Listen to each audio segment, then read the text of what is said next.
ही निवडणूक माझी नव्हती. ही नगरसेवकांनी माझ्याकरता निवडणूक लढली होती. त्या अनुषंगाने मला 390 मतं मिळाली. मी सगळ्या मतदारांचा मनापासून आभार व्यक्त करतो की त्यांनी मला चांगली मतं दिली आणि चांगला भरभरून पाठिंबा दिला. आता राहिला प्रश्न की 31 मतं कुठे गेली? 31 मतं जगजाहीर आहे.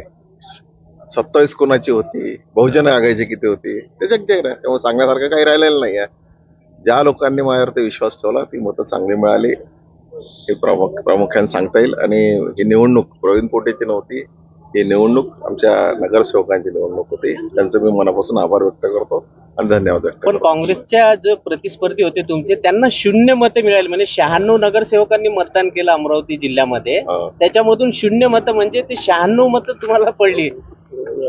असा विषय असा आहे की हे तर काँग्रेसने आत्मपरीक्षण केलं पाहिजे की त्यांचा मतदार, त्यांचा जो उमेदवार आहे हा रिंगणातून बाहेरच गेला नव्हता, तरी सुद्धा काँग्रेसने त्यांना मतं देऊ दिले नाही. हा तर आत्मपरीक्षणाचा कार्यक्रम आहे. ऍक्च्युअली त्यांनी विचार केला पाहिजे. याच्यामध्ये महामंत्री आहे, कॅबिनेट मंत्री आहे, या लोकांनी विचार केला पाहिजे की असं का केलं की एक सुद्धा मत ते काँग्रेसला देऊ शकले नाही आणि उलटे मतं थांबवून ठेवले.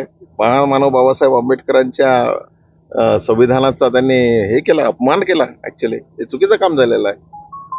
म्हणजे जे व्हीप काढला होता शहरवाल्यांनी, व्हीप तर लागू होऊ शकत नाही. काँग्रेसने व्हीप काढलेला आहे तो कुठल्याही परिस्थितीमध्ये चुकीचा आहे. कारण व्हीप त्याच ठिकाणी वापरला जातो, त्या ठिकाणी आपण हॉलमध्ये हात वर करून जेव्हा मतदान मागतो तेव्हा व्हीप वापरला जातो. जे मतं जे आपण हे करतो आवडत त्याला आतमध्ये म्हणजे न दाखवता गुप्त मतदान करतो, त्या मतदानामध्ये व्हीप लागूच होऊ शकत नाही, शक्यच नाही आहे. काँग्रेस पण त्यांनी स्वतः दाखवून दिले की काँग्रेस हे त्याच्या म्हणजे त्याच्या जो कॅन्डिडेट आहे त्याला मतं देऊ शकत नाही. त्यांनी प्रामुख्याने दाखवून दिलेलं आहे. काँग्रेसचा दुसरा माधवगड गेला.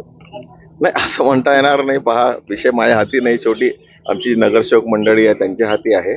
त्यांनी काय करावं हा त्यांचा विषय आहे. कारण मी सातत्याने 2012 पासून सगळ्या नगरसेवकांच्या कॉन्टॅक्टमध्ये आहे. सगळ्यांचे रिलेशन्स आहे, फॅमिली मेंबर्स म्हणून मला ट्रीट करतात, मी त्यांना ट्रीट करतो. त्यामुळे हा माझा विजय आहे. तिसऱ्यांदा तुम्ही निवडून आले. आता काय विजन आहे तुझं?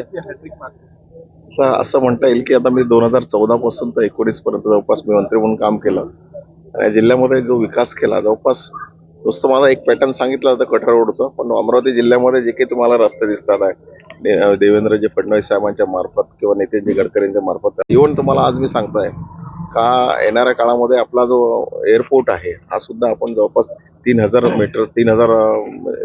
मीटरचा आपण त्याला रनवे सुद्धा तयार करतोय. MIDC मध्ये बरीच काही महत्वाची कामं आहे. शेतकऱ्यांना आता पाण्याचा प्रश्न असेल, इलेक्ट्रिकचा प्रश्न असेल, लोकांचा मजुरीचा प्रश्न असेल किंवा बेरोजगारांना हाताला मदतीचा असेल, त्यांना रोजगार मिळाला पाहिजे, अशी अनेक महत्वाची कामं आपण यावेळेस करणार आहे. मंत्रिपदाचा अनुभव आणि तिसऱ्यांदा हॅट्रिक मारली असता तर पालकमंत्रीपद काही आपले मिळेल. पहा, शेवटी कसं असतं तर वरच्या आमची श्रेष्ठी जे आहे ते ठरवतात.